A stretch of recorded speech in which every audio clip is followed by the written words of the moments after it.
the patient often get recurrence of the disease. And then you get into more heavily pre-treatment, later stage, a lot of problems. We cured animals and then we tried to re-challenge the animals with the cancer. We have seen up to 14 months later in animals that they are still able to have a memory.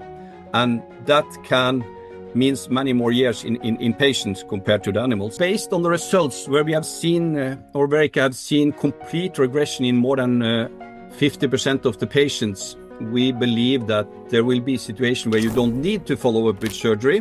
Melanoma to be one of the most deadliest cancer of all. What we learned is that that's lack of an activated immune system.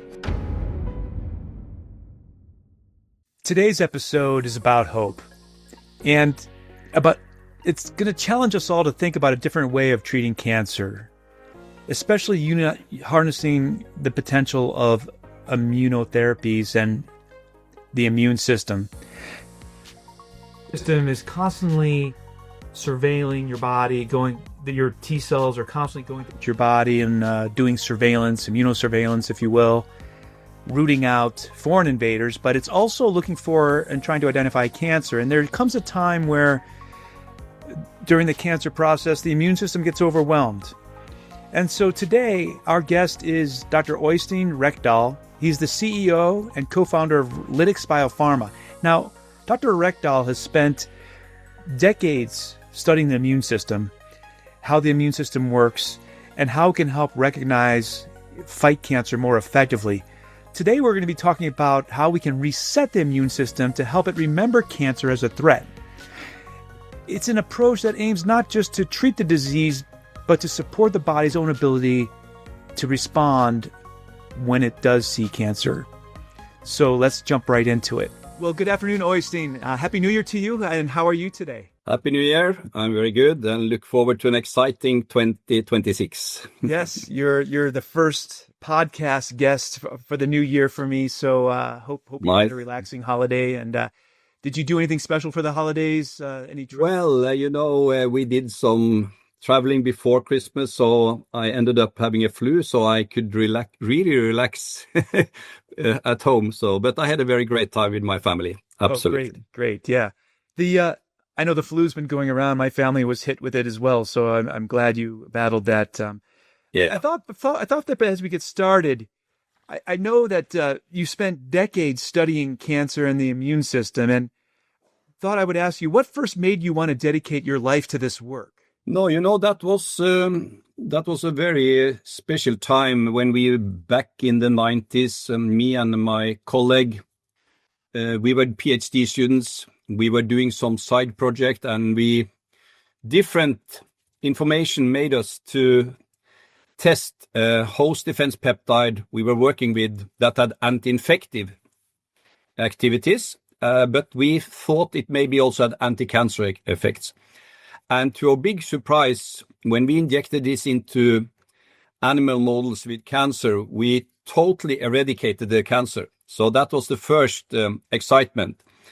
Then we decided to see whether we could give the cancer back to the animals, and to our even bigger surprise, we were not able to get the cancer to grow again. So we understood we had not only killed the cancer, but we had induced immune protection in the animals. And that was the big event or time where we had to decide, should we publish this data or protect it and develop it for patients? And I am very happy that we decided to not publish this immediately, but really try to bring it forward to the patient, where we see similar response. Not, of course, it's different between an animal and a human, but we see the same mode of action in humans. So that was, back in the 90s, a very important time and a decision point for us. For many people who may not know what oncolytic molecules or oncolytic peptides are, in simple terms, what is Lytix trying to help the immune system do?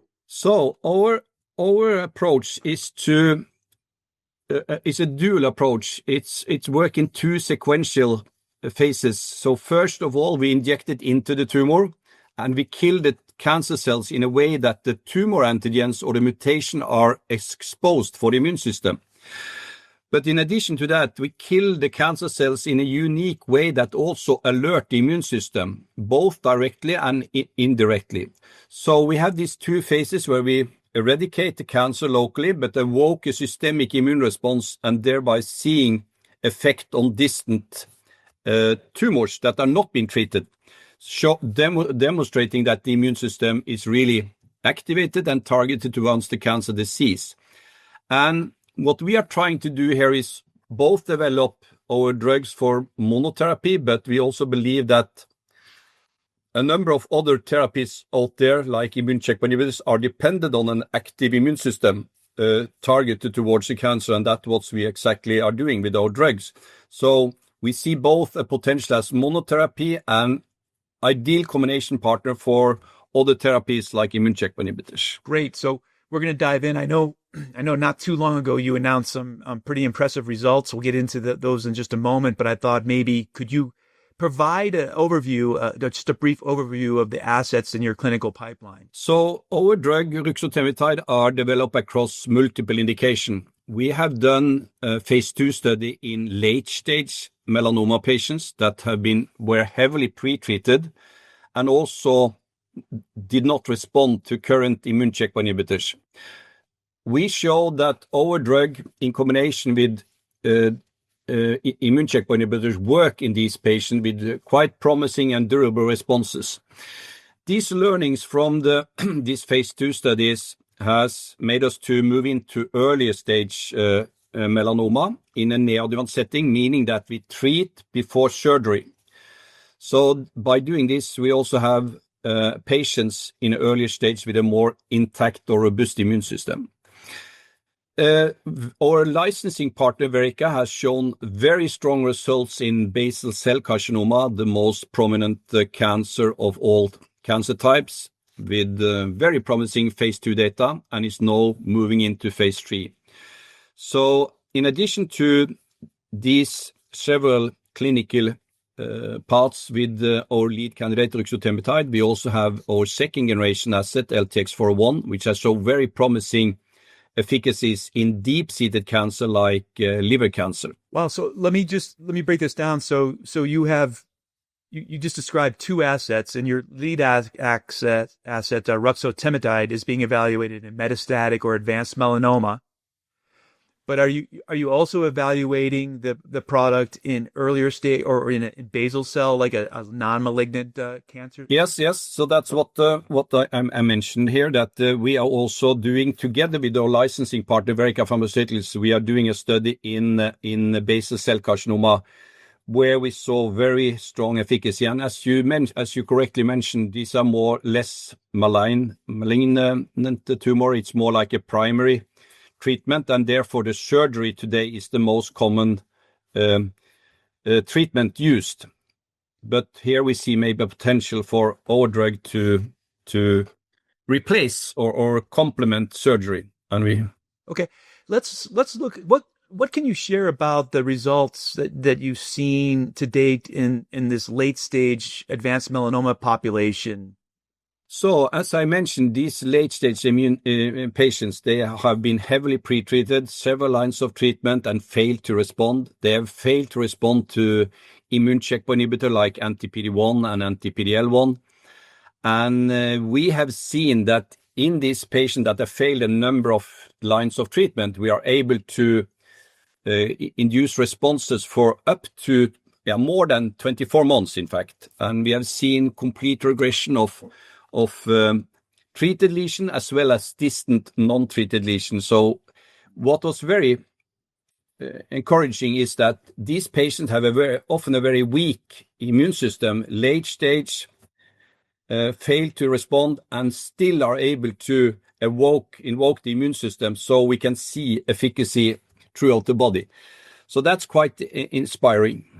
And you mentioned that you're looking to move into sort of an earlier line of setting, maybe sort of not as heavily pretreated. Could you talk a little bit about that setting as well? Yeah. So we have different types of therapies like chemotherapy, radiation, targeted therapy, and immunotherapy. And to be fair, with immunotherapy, you to evoke an immune system, but if the patient are so weak that the immune system is not able to react, it's not fair to conclude whether this immune therapy will work or not. It's like starting an engine with a flat battery, a cold battery. So moving to early stage patient, they have a more robust immune system, fully charged battery, and then it's of course much more easier to start the engine. And if you have the right key, which we believe we have, we will be able to see very, very strong immune responses in this patient, and hopefully not only clinical responses, but maybe even able to cure patient at the early stage, because the immune system is more able to react properly. And you're referring to your NeoLIPA phase 2 melanoma study, right? Correct. And what results have you seen to date that you can share in that earlier setting? Yeah, so even if it's quite early in the study, we are going to recruit 27 patients. We have recruited 14 patients before Christmas. We reported data from 9 patients at the Nordic melanoma meeting and show that there was an 88% response in these patients. So responses seen in 8 out of 9, which is quite promising, because with immune checkpoint inhibitors, you see responses in about 40% of the patient and not so much response in the others. So that was quite promising. Very good safety profile. This is a combination study with the standard of care, which is the anti-PD-1 inhibitor pembrolizumab. And the combination didn't add any toxicity. So very positive. And so far, we have not seen any relapse in the patients, which often happen after some months. And it's the first patient was treated November in 2024. So these are also quite promising, but still early days. But we believe we are in the right patient population with our drug, because we have this ability to evoke the immune system and a responsive immune system in these early stage patients.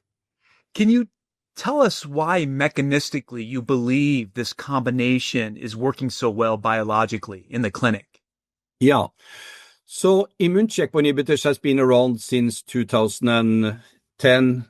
It was founded by Jim Allison and a Japanese, so anti-CD4, anti-PD-1, which in fact converted melanoma to be one of the most deadliest cancer of all to the most responsive, because they responded well to immunotherapy. But what we learned is that only a proportion of the patient are responding, and in other cancer, even less proportions of the patients are responding. And it's concluded that that's lack of an activated immune system, because the immune checkpoint inhibitors remove brakes so the T cells can act. But if the T cells are not there or active, it doesn't help. It's like removing the brake without starting the car, the engine. So what we are doing is really activate tumor-specific T cells. And by combining with immune checkpoint inhibitor, removing the brakes, these T cells can work over time without being inhibited by the down regulation of the immune system. So therefore, these two are in a way a perfect fit, because one activates the T cells, the other keep the brakes away so that these T cells can work over time. And therefore, we see distant lesions in this late-stage patient that are reduced over long time until complete regression. So the T cells really are able to work over a long period. If you were to explain ruxotemitide to a patient in a waiting room, if you were to try to explain what it is and how it works, what would you want them to understand the most? Yeah, you have, of course, to tell them that this will be injected into your tumor. It's different from getting an injection through the blood vessel. So I would try to explain that this is less side effects because it's local. So you may experience some pain, but it will be mostly like a small bee sting or something locally. So and also explain that, especially when you come to immunotherapy that this is not adding any toxicity if we combine with standard of care. And this compound has shown ability to really reduce your tumor, but also activate the immune system to target any other micrometastasis or cancer in your body. And therefore, we strongly believe this has some. I'm not a doctor, so I'm not telling. I'm more telling this from a scientific point of view, but I will be very comfortable to explain for the patient that it's low risk of toxicity and high possibility of seeing an effect directly on the tumor and hopefully on any distant metastasis in the patient's body. So you're just shifting for a moment now to competitive and regulatory landscape, Oystein, because we know that there, as you mentioned, checkpoint inhibitors are being used in metastatic melanoma. You have TIL-based cell therapies available. In the U.S., you're already also seeing a cancer vaccine that's at the FDA. So there's a lot of competitive activity.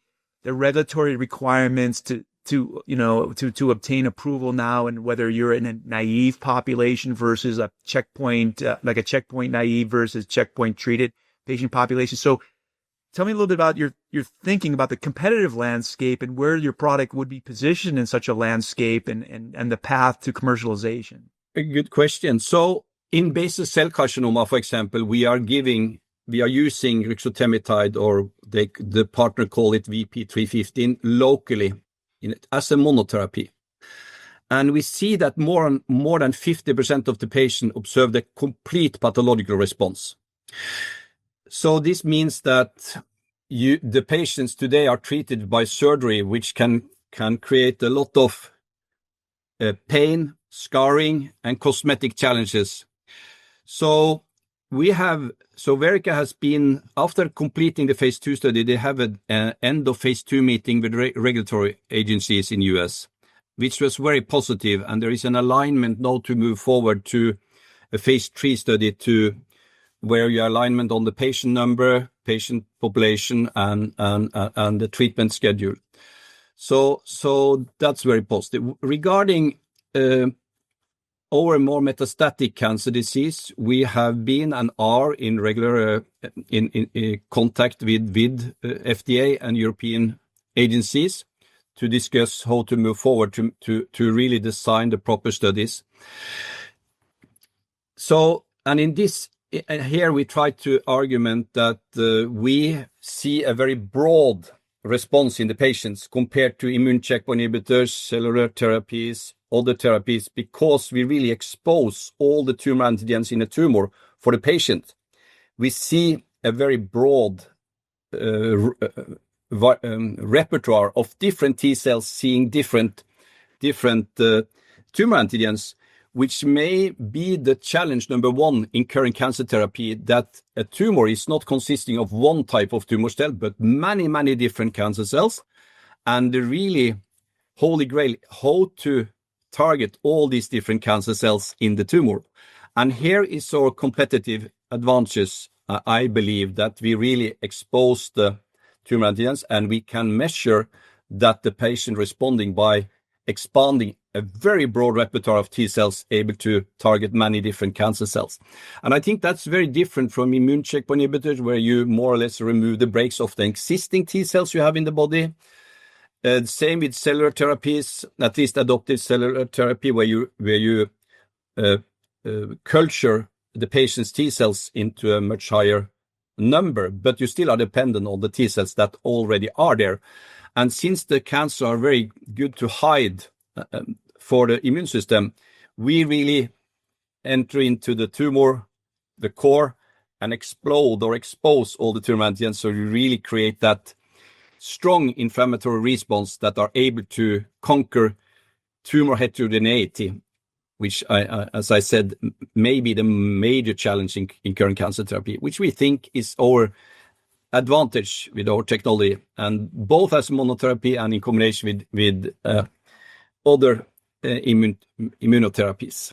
That's a great explanation. And I wonder now, when you look ahead to what you think, or project what the label will look like in the real world use case in the non-metastatic basal cell skin cancer, Do you see this as a purely non-surgical option for BCC, or do you see a path towards first-line replacement of surgery or a broader patient segment over time? I mean, what do you believe is the most likely use case? Yeah, so based on the results where we have seen, or Verrica have seen complete regression in more than 50% of the patients, we believe that there will be a situation where you don't need to follow up with surgery. So you replace surgery in a way because there are no more tumor tissue to remove, or you combine with surgery. But then again, since they see responses in 97% of the patients, it means that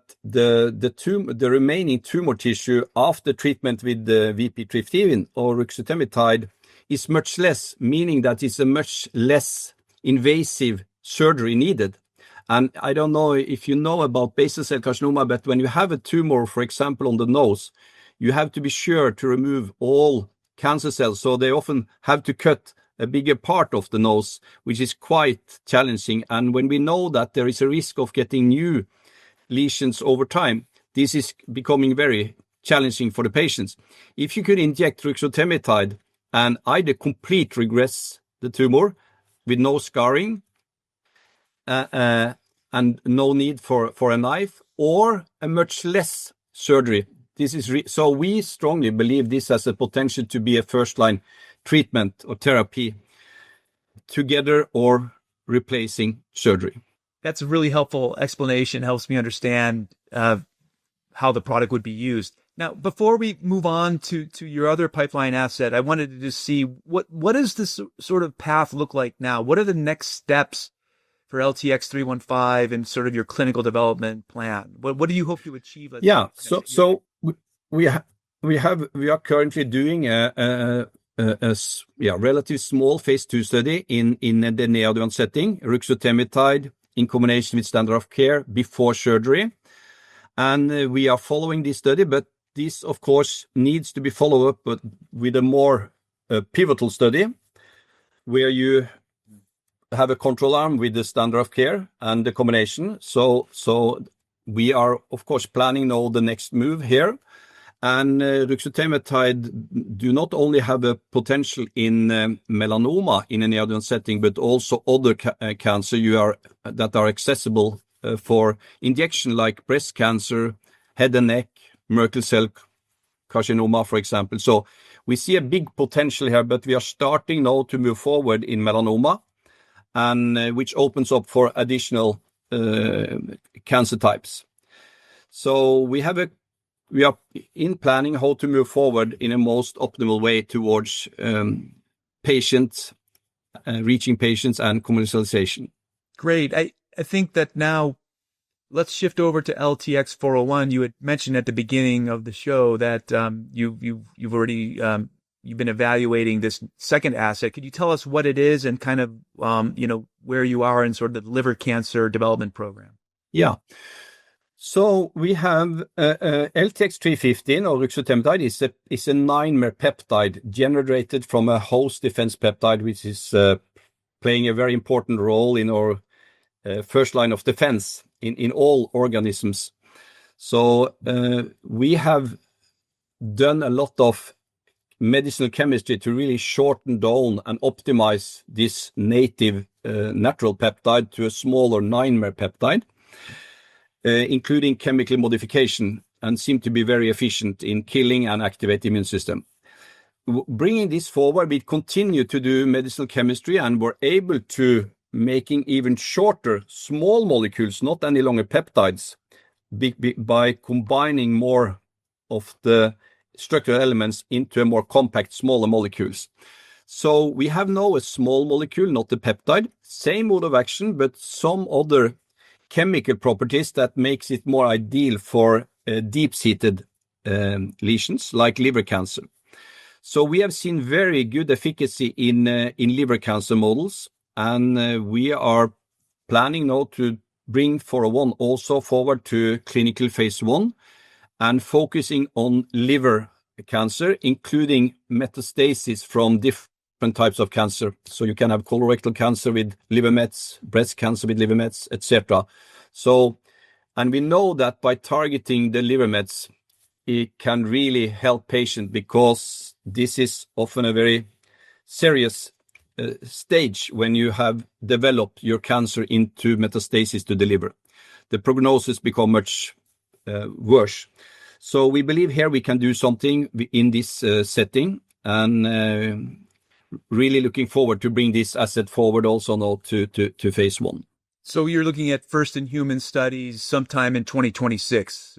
Yeah, no, we are already into 2026. Time runs fast, so end 2026, beginning of 2027. We will come back to more details on the exact time, but we are moving it forward. Yes. Okay, let's look at let's be visionary here for a moment and think about what the science, the translational and combination strategies, which you've mentioned, it seems like it's an essential component of your development strategy.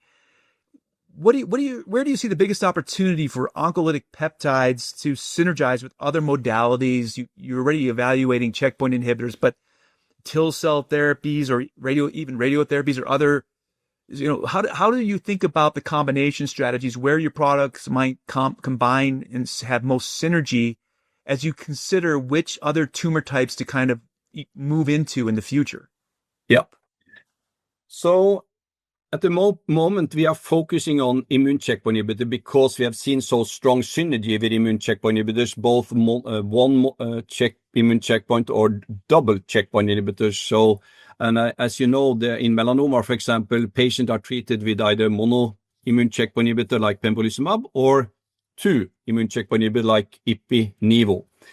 And we have seen strong synergy, and we believe there is a rationale to keep focus on immune checkpoint inhibitors exactly because of the complementary mode of action that we generate the T cells and the immune checkpoint inhibitor can keep the brakes away. So we can enhance the number of patients responding to immune checkpoint inhibitors.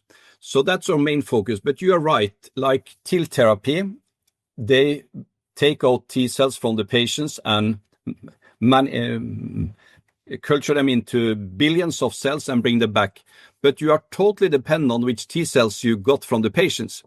By combining with an oncolytic molecule, you can really generate the right T cell repertoire and then take those out and multiply them ex vivo before bringing them back to patient. And in fact, we did a small phase 2 study in collaboration with a Danish hospital, Herlev Hospital, and Inge Marie Svane, who is one of the pioneers in adoptive T cell therapy, and we saw some very interesting effects. And we were also in that study able to prove that we generate T cells that are recognizing tumor antigens or the cancer cell from the patients. So absolutely right, there is a potential there, and I think it would be beneficial from TIL therapy companies to look into this possibility to combine to generate the right pool of T cells they are multiplying into billions. You've mentioned today, and also I know in your studies, you've shown that in some of your studies, it suggests that the immune system may continue to be working even after treatment ends.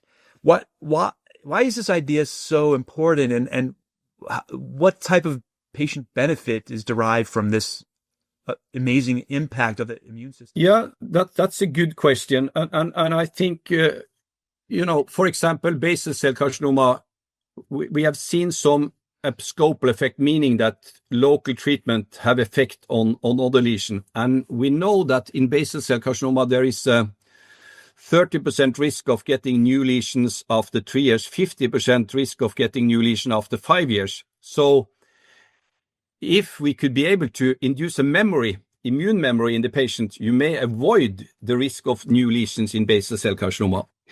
When it comes to early stage melanoma, where we treat early stage the tumor before surgery, what is very important, and what we see when you only do surgery, only remove the tumor, the patient often get recurrence of the disease.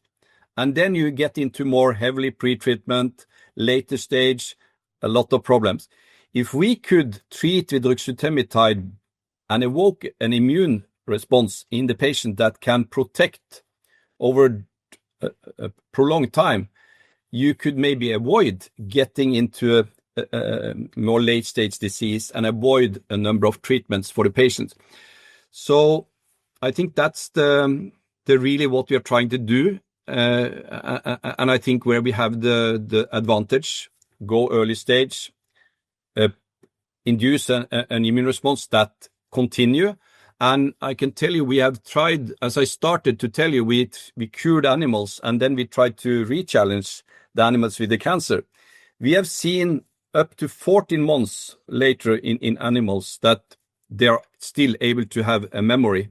And that means many more years in patients compared to the animals. So correlate with many more years. So I think what we have seen so far, there is a potential that we can keep the immune system alert to protect against recurrence later on.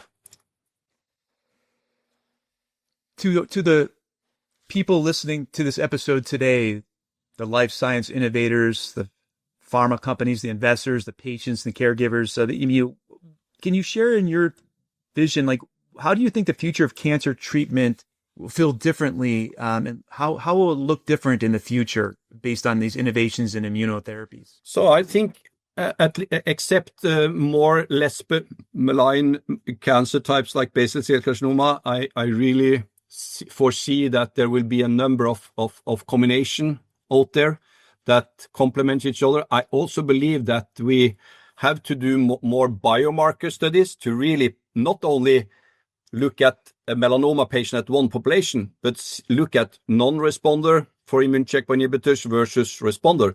You may not need all these combinations if they already respond to immune checkpoint inhibitor, but you need to understand which population is responding and which is not. So this, I guess there will be a lot of, or we already see, it needs to be a lot of biomarker studies to really know which population are dependent on your treatment or not, and how does it look like.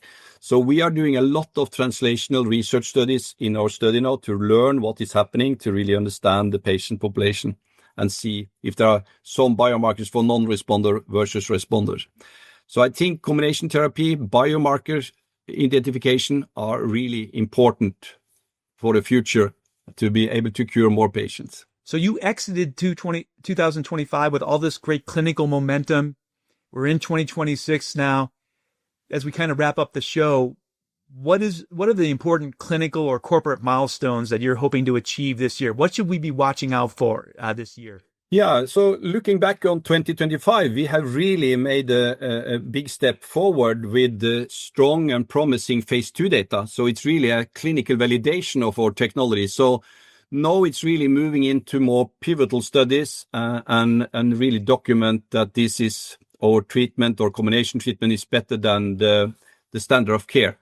So I'm really looking forward and bringing this to the patients.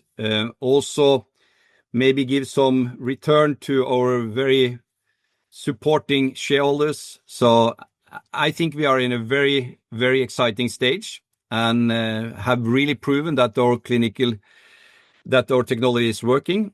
And this is supported by very strong scientific validation with top institutions. So it's really, really exciting. Well, this has been an exciting conversation. I've learned a lot, and I'm so hopeful for the future for patients, these innovative, new immunotherapies and combination therapies, Øystein. So, I want to thank you for being a guest on the show today, and wish you great success this year. Thank you very much for inviting me and giving me the opportunity to present our technology. Thank you very much. You're welcome. Pleasure. Thank you. So that brings us to the end of today's episode. If you enjoyed this conversation, be sure to follow RX for Biotech on your favorite podcasting streaming platform and subscribe on our YouTube channel to listen to more episodes just like this. And finally, if you or someone you know has just received a difficult diagnosis, especially a cancer diagnosis, we know that it can be overwhelming. And you hear the words, you hear the diagnosis, but you're left with lots of questions. Well, therapyforme.ai helps you do the journey, helps you take that next step. It helps empower you with the right information to know what questions to ask your providers to help you find a specialist near you that can help. There's no long waits, no guesswork, just clearer answers and a path forward. If you're looking for care, alternative treatment options, or just to find a specialist, or just need to be connected to a nurse navigator who can help answer some of your questions, start at therapyforme.ai. Thanks for listening.